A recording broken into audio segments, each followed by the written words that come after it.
दृष्टि से बहुत महत्वपूर्ण, ध्यान रखिएगा कि भारत में पहली बार जनगणना किसने कराई? भारत में पहली बार जनगणना 1872 में लॉर्ड मेयो ने करवाई। यह क्वेश्चन बहुत आता है, बहुत ध्यान रखिएगा कि भारत में पहली बार जनगणना कब हुई? 1872 में हुई। और यह जनगणना किसके द्वारा कराई गई? यह जनगणना लॉर्ड मेयो के द्वारा कराई गई। 1872 में ही एक और घटना हो गई कि लॉर्ड मेयो जिस समय अंडमान का निरीक्षण कर रहा था, अंडमान में सेलुलर जेल है। कौन सी जेल है? Cellular jail. सेलुलर जेल के कैदियों के पास में जब वो निरीक्षण कर रहा था तो उसी समय उस एक लंबी कतार में से एक शेर अली नामक एक व्यक्ति ने चाकू निकाल लिया और लॉर्ड मेयो की हत्या कर दी 1872 में। तो अगर आपसे पूछा जाएगा कि लॉर्ड मेयो की हत्या कब हुई, तो 1872 में हुई। किसने की? अंडमान निरीक्षण, अंडमान की जेल निरीक्षण करते समय शेर अली नामक एक व्यक्ति ने कर दी। क्लियर? ये क्वेश्चन ऐसे भी आता है, कभी कभी ये पूछा जाता है कि किस वाइसराय की अंडमान की जेल निरीक्षण करते समय एक कैदी के द्वारा हत्या कर दी गई? तो आपका उत्तर होगा लॉर्ड मेयो ने। लॉर्ड मेयो की अंडमान का निरीक्षण करते समय एक कैदी के द्वारा हत्या कर दी गई। 1858 से लेकर 1876 तक ब्रिटिश सरकार ने भारत में हस्तक्षेप की नीति अपनाई कि हम भारत की किसी भी मामलों में हस्तक्षेप नहीं करेंगे, क्योंकि अंग्रेजी सरकार समझ चुकी थी कि हमने जब जब भारत के सामाजिक, आर्थिक या धार्मिक मामलों में हस्तक्षेप किया है तब तब समस्या उत्पन्न हुई है। लिहाजा हम भारतीयों के सामाजिक, आर्थिक या राजनीतिक किसी मामले में भी हस्तक्षेप नहीं करेंगे। इसीलिए ब्रिटिश सरकार ने 1858 से लेकर 1876 तक हस्तक्षेप की नीति का भारत में पालन किया, जिसे पॉलिसी ऑफ नॉन इंटरफेरेंस कहते हैं। Clear? British government adopted the policy of non interference from 1858 to 1876। Clear?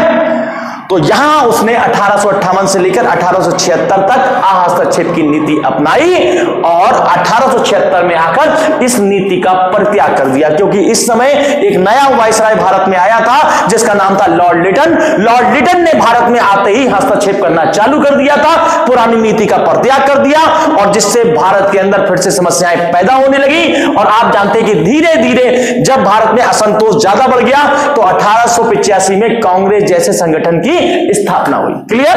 लिखिए,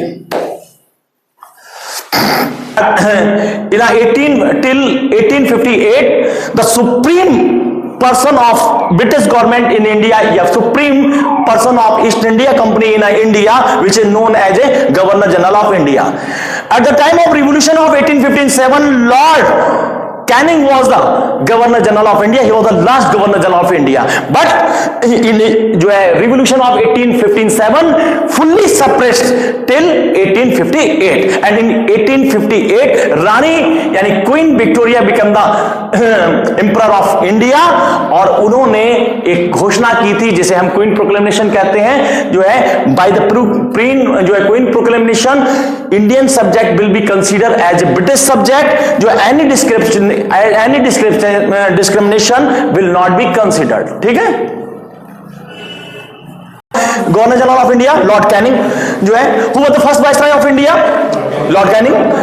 and at the time of जो है revolution of 1857, who was the viceroy of India? Sorry, who was the governor general of India? Lord Canning.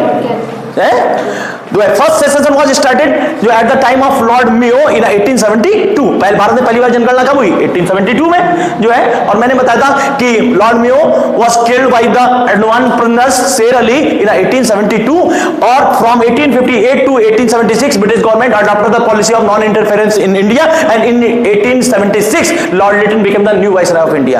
1858 से लेकर 1876 तक British सरकार ने भारत में हस्तक्षेप की नीति अपनाई, और 1876 में लॉर्ड लिटन भारत का नया वाइसराय बना। क्लियर? तो 1876 में कौन भारत का नया वाइसराय बना है? Lord Lytton. तो in 1876 Lord Lytton became the new viceroy of India जो है। 58 से लेकर ध्यान दीजिएगा 1858 to 1876 British government adopted the policy of non interference in India. इस बीच उसने कौन सी नीति अपनाई है? हस्तक्षेप की नीति अपनाई। ठीक है? बट इन 1876 जब लॉर्ड लिटन भारत का नया वायसराय बना तो उसने हस्तक्षेप की नीति को पूरी तरीके से परित्याग कर दिया। उसने भारत के मामलों में हस्तक्षेप करना चालू कर दिया। जब वह भारत आया था तो भारत की 1/3 जनता अकाल की चपेट में थी। उसका कर्तव्य था कि अकाल पीड़ित लोगों के लिए खाद्यान्न उपलब्ध करवाए। लोग भूखों मर रहे थे, उनके पास खाने के लिए अन्न नहीं था। उसने उनके रिलीफ के लिए कोई काम नहीं किया।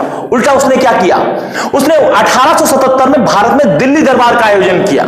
उसने एक ग्रैंड जो है सेलिब्रेशन किया और ब्रिटेन की महारानी विक्टोरिया को भारत में बुलाया और उनके सम्मान में एक बहुत बड़ी दावत की जिसे दिल्ली दरबार के नाम से जाना जाता है। ये ऑर्गेनाइज दिल्ली दरबार इन 1877 और उसने महारानी विक्टोरिया को भारत में बुलाया और उनको कैसरे हिंद की उपाधि से सम्मानित किया। जैसे आज सबसे बड़ा जो सम्मान है वो है भारत रत्न, और उस समय जो सबसे